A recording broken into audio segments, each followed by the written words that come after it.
कोई भी हमें मसाला पेश आता, हम उनसे रहनुमाई लेते तो वो ऐसे हमारी रहनुमाई करते और इस्लाह फरमाते थे कि जैसे अपनी सगी औलाद की कोई बंदा तरबियत करता है। अस्सलाम वालेकुम, मैं हूं आपका मेज़बान कमर स्टूडियो से कमरुल इस्लाम और आप देख रहे हैं हमारा यूट्यूब चैनल। इस वक्त मैं अल्लामा मुफ्ती बशीर अहमद फरदौसी साहब के मदरसे में मौजूद हूँ, जो हाल ही पिछले दिनों में जो है वो अल्लाह को प्यारे हो गए। आज उनका चैलेंज शरीफ का ख़त्म है और हमारे साथ कोई उलमा इकराम जो बाहर से तशरीफ़ लाए हैं, उनसे हम जानना चाहेंगे कि मुफ्ती बशीर अहमद फरदौसी साहब के बारे में वो क्या कहना चाहेंगे। वालेकुम जी। वालेकुम अस्सलाम वरहमतुल्लाहि वबरकातुहू। कारी दिलशाद साहब, आप पूरे वाले से तशरीफ़ लाए हैं।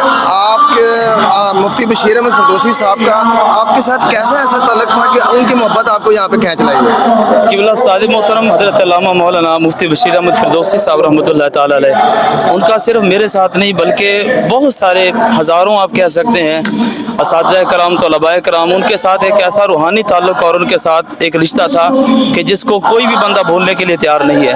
आज पहली मरतबा हमारी ज़िंदगी में ये ऐसा लम्हा आया कि जब क़िबला उस्ताद मोहतरम की मौजूदगी में इस जामे के अंदर कोई भी प्रोग्राम होते थे तो दीगर जितनी भी शख्सियात आती थी सारी नज़रें उनको देखती थी, लेकिन आज हर शख्सियात स्टेज की जीनत हैं, लेकिन सारी नज़रें क़िबला उस्ताद मोहतरम को तलाश कर रही हैं। और वो उस्ताद मोहतरम ऐसे शफीक और मेहरबान थे कि जो सिर्फ इल्म का समंदर नहीं बल्कि तरबियत का भी समंदर थे, और इतने मुशफ़िक़ और मेहरबान थे कि जिसकी मिसाल हम लफ्ज़ों में बयान नहीं कर सकते। अच्छा हज़रत जी, आप उस्ताद मोहतरम अल्लामा मुफ्ती बशीर अहमद फरदौसी साहब के हवाले से बात कर रहे हैं, क्या आपने उनसे तालीम हासिल की है? मैंने ज़्यादा उनके पास तालीम हासिल नहीं की, बस चंद दिन कह लें उनकी बारगाह में मुझे ये सादत हासिल हुई है। और इनके अलावा उनके साथ हमारा जो रूहानी ताल्लुक़ था, कोई भी हमें मसाला पेश आता हम उनसे रहनुमाई लेते तो वो ऐसे हमारी रहनुमाई करते और इस्लाह फरमाते थे कि जैसे अपनी सगी औलाद की कोई बंदा तरबियत करता है या उनकी रहनुमाई करता है।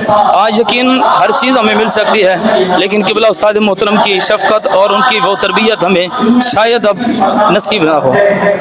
अल्लाह पाक आपको सब्र जमील अता फरमाए।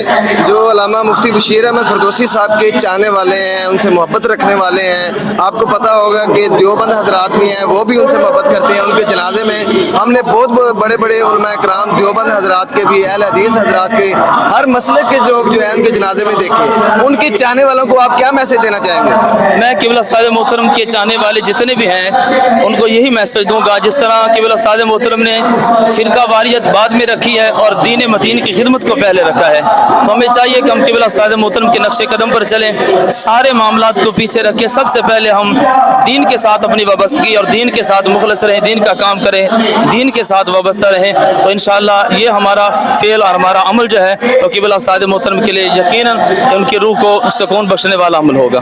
जैसा कि आप देख रहे थे कि अल्लामा कारी मोहम्मद दिलशाद तारी साहब जो बुरे वाले से तशरीफ़ लाए हैं, वो फरमा रहे थे कि अल्लामा मुफ्ती बशीर अहमद फरदौसी साहब के जो चाहने वाले हैं उनको पैगाम दे रहे थे कि फ़िरका वारियत से जो है वो पाक और एक दूसरे के साथ मोहब्बत और भाईचारे का जो है वो दरस देते थे, और जितने भी चाहने वाले हैं वो भी भाईचारे का दरस दें। और इंशाअल्लाह अज़ीज़ हमारे यूट्यूब चैनल से आपको मुफ्ती बशीर अहमद फरदौसी साहब का जो आज चैलेंज शरीफ का जो प्रोग्राम है वो भी इंशाअल्लाह आपको जो है हमारे चैनल से मिलेगा। मिलते हैं इंशाअल्लाह नेक्स्ट वीडियो में, तब तक के लिए इजाज़त दें। अल्लाह हाफ़िज़।